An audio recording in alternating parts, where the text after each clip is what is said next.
नमस्कार दोस्तों। नरेंद्र मोदी किसके,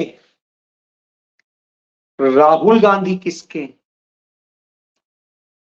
कोई जननायक कैसे बनता है, कोई नायक कैसे बनता है, कोई खलनायक कैसे बनता है। हम सब इन सारी चीजों में उलझे हुए हैं। कौन भ्रष्ट है, कौन ईमानदार है, कौन सच्चा है, कौन झूठा है। इस देश को क्या मिला, सवाल इस पर होना चाहिए। सवाल होना चाहिए कौन देना चाहता है इस देश को। सवाल होना चाहिए कि किसने दिया है इस देश को। सवाल होना चाहिए किसने सिर्फ लिया है इस देश से। आज आपसे यही बात करूं। राहुल गांधी ने आज वायनाड में वहां के प्रतिनिधि बनने के लिए अपना नामांकन पत्र दाखिल। वो नामांकन दाखिल करने वहां पहुंचे तो वहां की जनता उनके लिए स्वागत में ऐसे चल रही थी जैसे एक बड़ी नदी एक लहर के साथ आ रही और वो सब चीज को समेट लेना चाहती हो, हर किसी को नहला देना चाहती हो। कमोबेश इसी अंदाज में राहुल गांधी पहुंचे। उन्होंने नामांकन किया। नामांकन करने के बाद में क्षेत्र के लोगों में घर घर गए, उन्हें अपनी गारंटियों के पर्चे बांटे और कहा हम आपके लिए क्या करेंगे और हमने क्या किया है यह मैं नहीं बताऊंगा, क्योंकि जो किया है वो आपने देखा है, आप जाने। मेरे सामने कोई भी लड़े, मुझे फिक्र नहीं। मुझे फिक्र नहीं कौन मेरे साथ आता है, कौन मुझे छोड़ जाता है। तो राहुल गांधी का यह कहना, यह बोलना, यह दर्शाता है कि वह जननायक। नायक और जननायक बनने में बड़ा एक फर्क होता है। नायक बनावटी भी हो सकता है, लेकिन जननायक वही बनेगा जिसको जनता बनाती है, जिसको इस देश के लोग पसंद करते हैं या जिस क्षेत्र के का वो होता है वहां के लोग प्यार करते हैं। आज राहुल गांधी के साथ यही है। राहुल गांधी बनना कोई आसान काम नहीं है। राहुल गांधी बनने के लिए गालियां खानी पड़ती हैं, अपने परिवार की शहादतें देनी पड़ती हैं। राहुल गांधी बनने के लिए त्याग करना पड़ता है। राहुल गांधी बनने के लिए दृढ़ प्रतिज्ञ होना पड़ता है। राहुल गांधी बनने के लिए औलादी बनना पड़ता है। गालियों को भी जो फूल की तरह ले, जो नफरत को भी प्रसाद समझ के शिव की तरह से जहर को पी जाए और दुनिया में मोहब्बत बांटे, दुनिया में अमृत बांटे, वो होता है। तो राहुल गांधी वो है।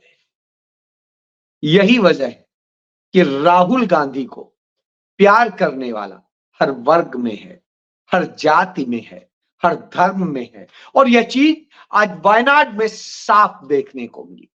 और वायनाड ही नहीं, देश के आज तमाम हिस्सों में जब बात होती है तो लोग कहते हैं नेता तो राहुल गांधी, और तमाम लोग यह भी कहते हैं कि वो राजनेता नहीं है, वो तो एक संत।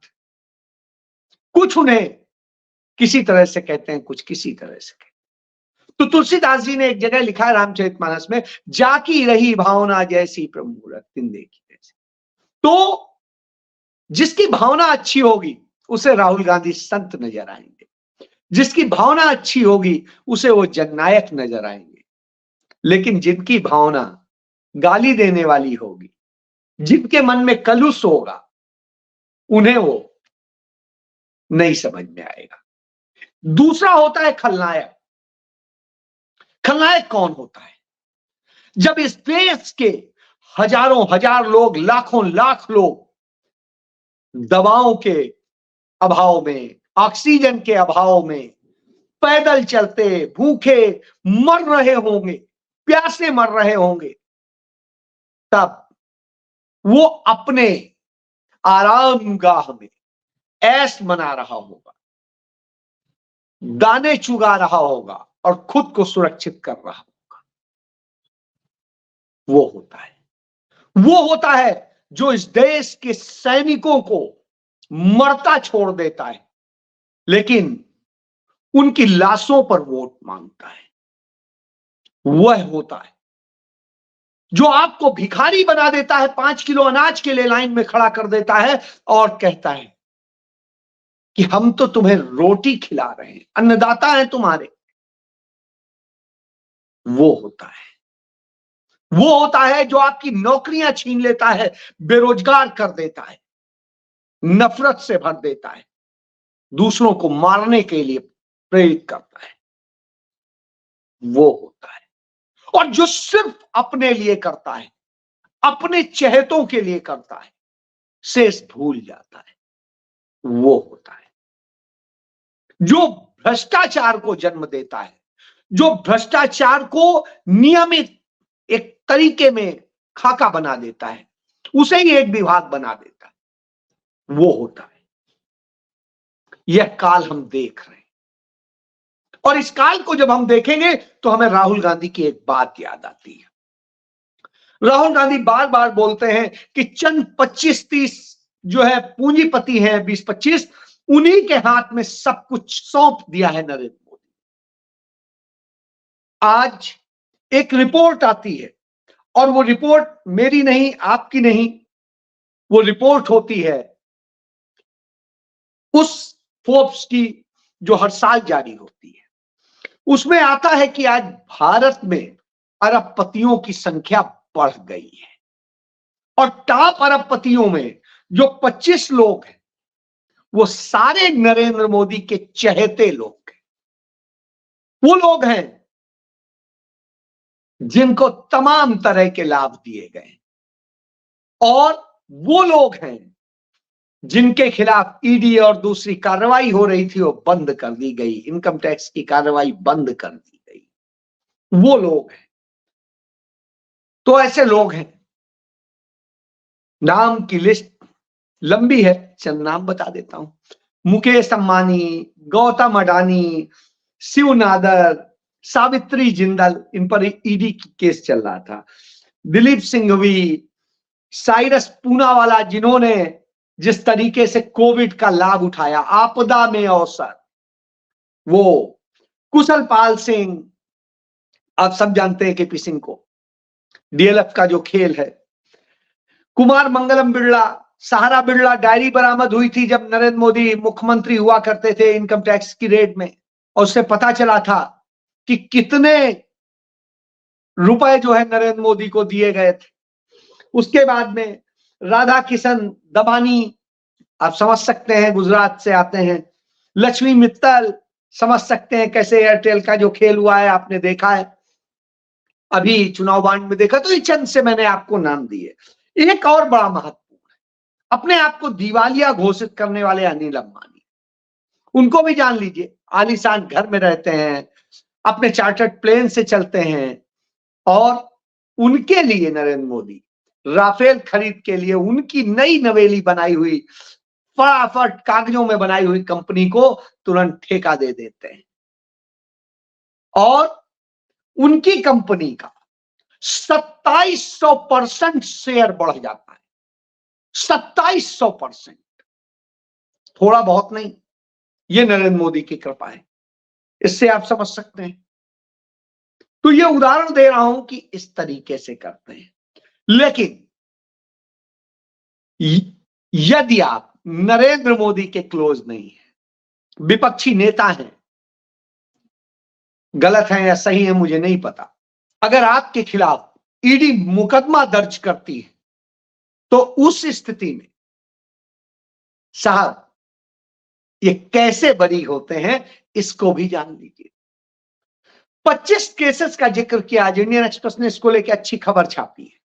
25 केसेस का जिक्र किया कि 2014 से लेके तक 25 केस रजिस्टर हुए ऐसे, जिन केसेस में से ईडी के रेगुलर केसेस, और उन केसेस में जो 25 मुल्जिमान थे उनमें से 23 ने नरेंद्र मोदी का पट्टा पहन लिया, भारतीय जनता पार्टी और एनडीए का पट्टा पहन लिया। नतीजा यह हुआ कि साहब उनके केस बंद हो गए। सिर्फ वही रह गए दो जिन्होंने पट्टा नहीं पहना था। तो आप समझ सकते हैं नरेंद्र मोदी के पट्टे में कितना दम है। पट्टा पहन लीजिएगा तो ना ईडी आएगी, ना इनकम टैक्स आएगी, ना कोई और आएगा। तो यह नीति है। इस नीति के बाद में आप देखिए जिस तरीके से खेल हो रहा है, सब कुछ हो रहा है। उस खेल में एक चीज और देखनी पड़ेगी। राहुल गांधी बार बार कहते हैं इस देश के युवाओं का भविष्य बर्बाद कर दिया है, आरएसएस बीजेपी ने सब कुछ कैप्चर कर लिया है। उसका एक उदाहरण दे देता हूं। तमाम सैनिक स्कूल हैं देश के अंदर, और उन सैनिक स्कूलों में से 62% स्कूलों का मैनेजमेंट भारतीय जनता पार्टी और आरएसएस के नेताओं को सौंप दिया गया। फिर से सुन लीजिए, जो एनडीए के जिसमें जाते हैं और चीजों की तैयारी करते हैं, वो सैनिक स्कूल जो है उनमें 62% आरएसएस और बीजेपी के नेताओं, पदाधिकारियों, मुख्यमंत्रियों को सौंप दिए गए। उनके परिवारों को उसका मैनेजमेंट सौंप दिया गया, उन्हें दे दिए गए।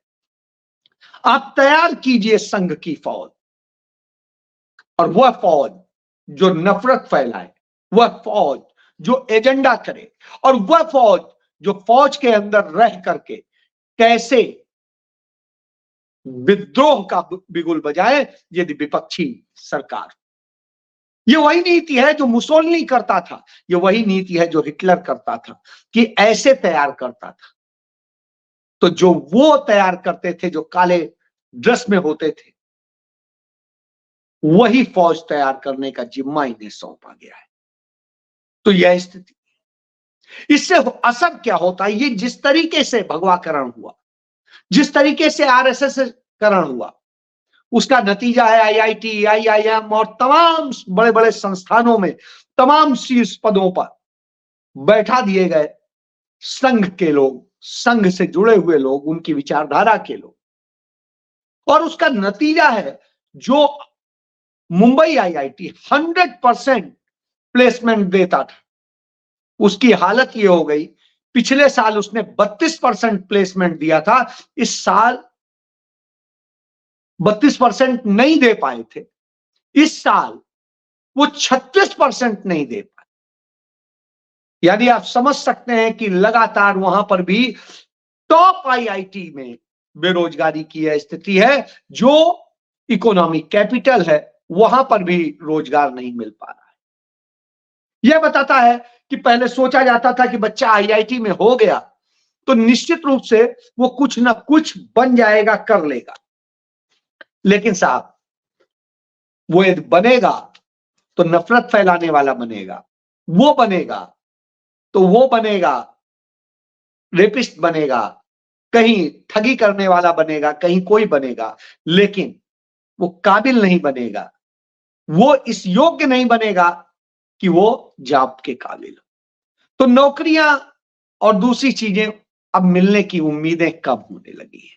पहले होता था आईआईटी कर लो, कुछ ना कुछ तो हो ही जाएगा, एम्स में चले जाओ, कुछ ना कुछ कहीं ना कहीं हो ही जाएगा, आप आईआईएम कर लोगे तो कहीं ना कहीं कुछ ना कुछ हो जाएगा। आज सब जगह प्लेसमेंट की स्थिति बद से बदतर है।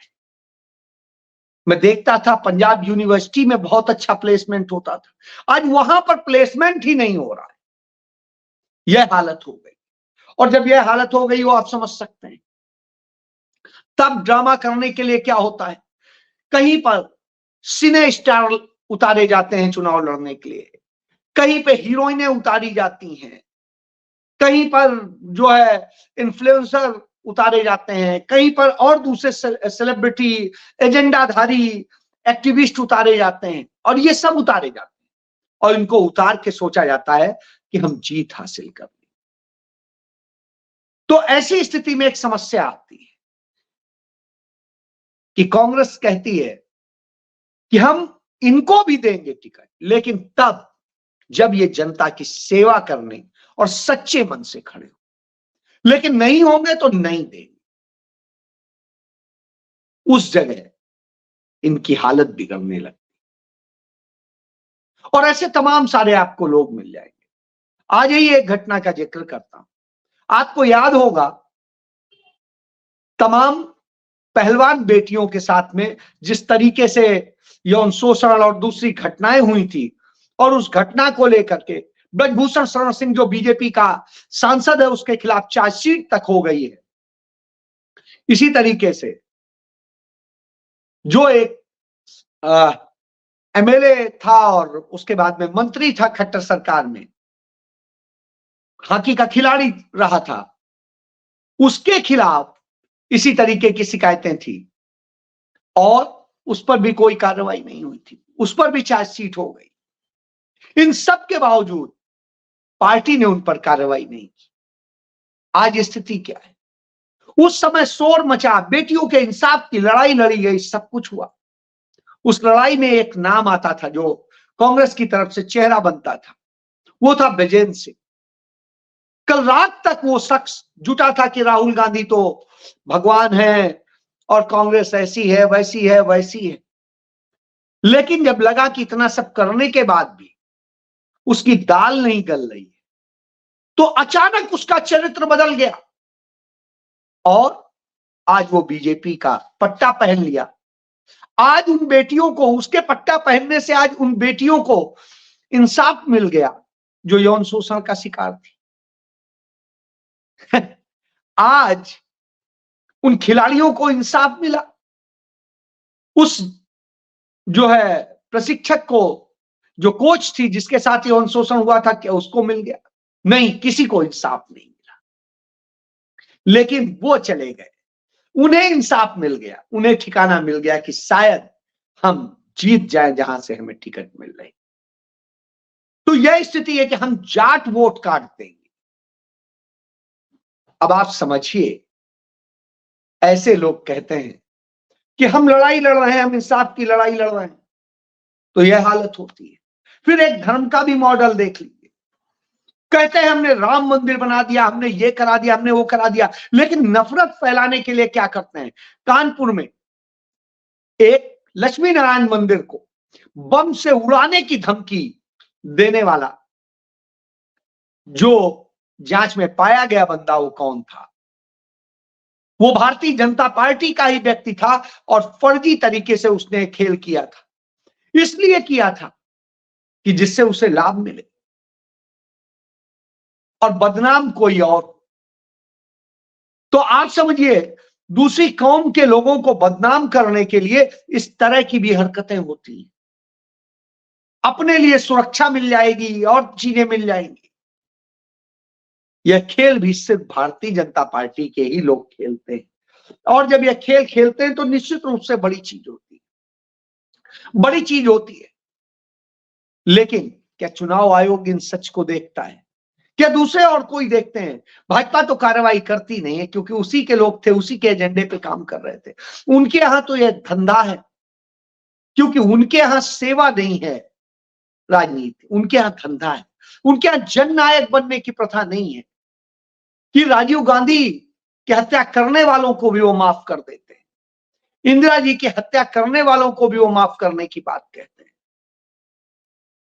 जो ऐसे परिवार के लोग हों जो 35 साल में 15 साल तक केंद्र की सत्ता जिनके हाथ में रही हो और आज तक तमाम राज्यों की सत्ता हाथ में है, बावजूद इसके वो परिवार सत्ता से दूर है। उसने एक भी स्वाद नहीं चखा और सत्ता में कोई पद नहीं। वह गांधी परिवार होता है, वह राहुल गांधी होता है, वह सोनिया गांधी होते हैं, वो प्रियंका गांधी होती है। तो यह अंतर होता है। चुनाव आयोग कहता है लेवल प्लेइंग फील्ड, और जब वो लेवल प्लेइंग फील्ड की बात करता है तब यहां इस तरह से नफरत फैलाने वाले, झूठ बोलने वाले, गलत बोलने वाले किसके होते हैं? भारतीय जनता पार्टी के होते हैं, लेकिन उन पर कार्रवाई नहीं होती। कार्रवाई, वार्निंग, सब कुछ दिया जाता है तो कांग्रेस के लोगों को दिया जाता है। अन्य दूसरे विपक्षी लोगों को दिया जाता है। तो इससे आप समझ सकते हैं, जेल जाएंगे तो इंडिया गठबंधन के लोग जाएंगे, लेकिन बीजेपी पार्टी के लोग होंगे तो उन पर कुछ नहीं होगा। यही भाजपा और नरेंद्र मोदी का चेहरा है। इसीलिए वो खलनायक है और इसीलिए राहुल गांधी जननायक हैं, क्योंकि वो जनता के दर्द को महसूस करते हैं, अपने को नहीं। वो उसके लिए लड़ रहे हैं। जय